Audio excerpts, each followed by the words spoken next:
Hey everybody, it's Jason Blaha here, and today I want to chat with you guys a little bit about how to progress on your 10 rep sets and similar rep ranges. It doesn't have to be just 10s for all of your supplemental work or your hypertrophy work or whatever you choose to call it, your special exercises, the things that we do for general hypertrophy that are outside of our primary lifts. All right? Primary lifts being things like squat, bench, deadlift variations, maybe for you overhead press, whatever your primary lifts are, the ones that you're chasing performance on the most. And you should be doing that even for you guys who are just trying to get big. You should be doing that. I hope you're doing that. So the whole topic comes up of how do non-novice lifters progress on this stuff? Well, you don't program it. There's no need to program it. Why is it that we do tens and things like that? Why do we do 10 rep sets on the incline bench or the Pendlay row or the glute ham raise or even a machine or a cable or whatever it is that you happen to be doing if you go that route? Why do we do it? We do it to achieve effective reps through fatigue. Okay, because if we're worried about doing it through explosiveness, we would be doing speed work, wouldn't we? Right? If our goal was to achieve effective reps through compensatory acceleration, we'd be doing speed work. We're doing the volume work for fatigue. If we were trying to do this stuff with tension, we'd be doing triples. Maybe fives, maybe, depending on where you're at. Right? Maybe ones. In other words, we're doing this to create metabolic fatigue. How do we get to metabolic fatigue? By getting to muscle failure or getting within, 1 or 2 reps of failure. Ideally 1. That's how we do it, right? So why are you worried about how to progress on these lifts? I can give you an idea of how to progress, but is it that big of a deal? Right? All these secondary exercises that we're frequently doing, and I'm not saying we shouldn't take some of them and try to program them like my reverse hypers above. That's a little bit different of a beast though. A little bit different of a beast. But let's say you're doing 10s on your good mornings or your incline bench. Why don't you get to your last set? I don't care whether you're doing 3x10, 4x10, 5x10, whatever you're doing. Whatever your coach has told you to do, whatever you've programmed for yourself. Why don't you start with a given weight that you know you can do 10 reps with? And that's the thing that shocks me. People say, how much weight should I start with? You can't figure out how much weight to start with on an exercise. If you've never done an incline bench before in your life, but you've done the bench press, you can't figure out, I don't know, maybe I should start with a bit less than my 10 rep sets on my bench press. I should put the bar on and see how the bar feels and start adding plates and do some reps and kind of get an idea. You can't do 3 reps of a weight and tell if you can do 10 or more with it. I mean, if you're new to the gym, I could see that. But if you've been working out a few months, you still have that problem, right? So people who ask how much weight to start with, well, those people are never going to make it. They need to go do, I don't know, cardio or just CrossFit or something. Hey, you're not built to train. You're never going to make it when you're asking questions like that. Because I see that and I'm like, man, this is probably not for you. You can't figure out on your own how much weight to start with. Seriously? Okay. Surprised you learned how to type. But that aside, let's come over to the point. Because I'm being facetious there, but I'm really not. All right. Find a weight that you can do 10 or more reps with. Right.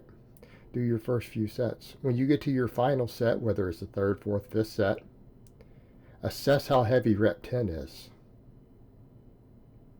Right? Assess how heavy rep 10 is. Do you have more in the tank?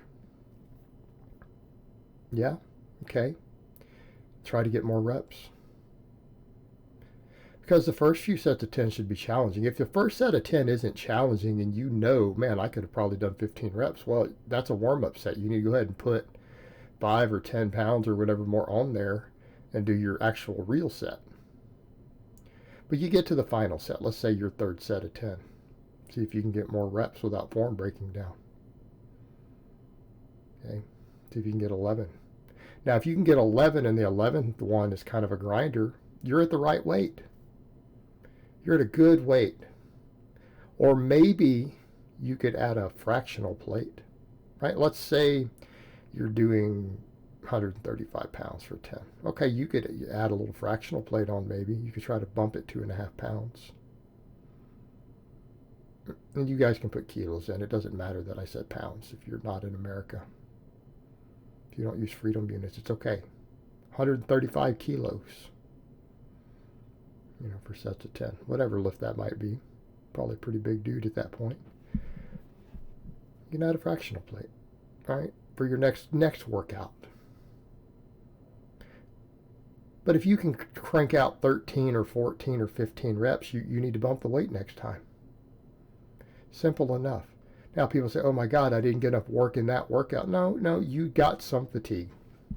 Let's say you could get 13. Well, you probably got 1 or 2 quality reps on the first couple sets. Because honestly, if it's your 13 rep max, you didn't generate enough fatigue to lose reps on the final set. Okay, so you got 2 quality reps on the first couple sets. You only got 5 quality reps on the last one. That's fine. That's one workout where you didn't get, ideal muscle stimulation. You're still going to make progress from it. Still going to make progress from it. So next time you add weight. But here's the other thing. People will say, well, what happens if I have a day where even the first set feels heavy? Well, then go ahead and grind it all out. And if you have to reduce the weight a small amount for the final sets, go ahead and do that. Do you think you're going to make less gains from it? In other words, you're more fatigued from your other training earlier. Okay, so you're more fatigued from your heavier work you did first. Because maybe you PR'd on some stuff. Well, did you still do limit sets? And that's where people mess up. They don't understand. When we're looking at how much weight you're doing for 10 rep sets and stuff, strength increases are indicative of muscle mass. They're indicative of muscle mass changes. But if you're more fatigued, obviously you're going to lift less. But is the metabolic fatigue reduced? In other words, if you do 3 sets of 10 with 1 rep in reserve, and it was truly 1 rep in reserve, or you even hit failure or had to grind the last rep on the last set, or rest, pause it out, does it matter if it's 100 pounds or 200 pounds at that point? Does it really matter?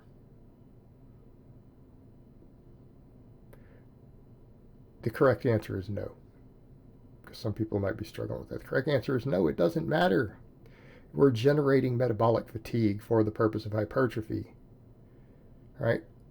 The fatigue is generated at a given amount of reps irrespective of how much tension is on there relative to your strength that day or your strength in general.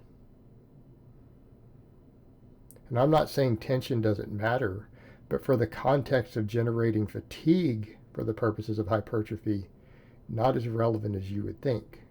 Okay? When you get stronger on your 10 rep sets, in other words, you have to add weight to stay at 10 reps, because otherwise if it's turning into your 15 rep max and you're doing 10s, you're not getting very good stimulus out of it, are you? So you have to add weight to keep it at 10 reps over time. Now, how much time? Well, that's going to depend on how much muscle you gain, doesn't it? And I get that too, even with clients sometimes. They'll be like, well, I'm not able to increase this fast enough. I'm like, well, you're not gaining weight and you're lean. What do you think's going to happen? Like, would you, if you're gaining weight at an astronomically slow rate and you're at a low body fat because you refuse to bulk, why would you expect evidence of your muscle mass to increase? You know that you're not eating enough to gain muscle mass, right? We can recomp at 15% body fat. You can't recomp at 10%. It's not going to happen.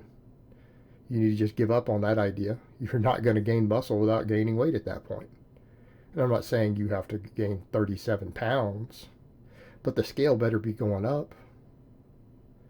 So we kind of come back to that point. The fatigue is relative to the strength and muscle that you currently have. Just take the sets to challenging sets. That's it. That's all there is to it. We're just doing this for extra hypertrophy. All right, guys, so that's really all I have to say on that today. I hope it's been informative, and I will talk to you guys next time.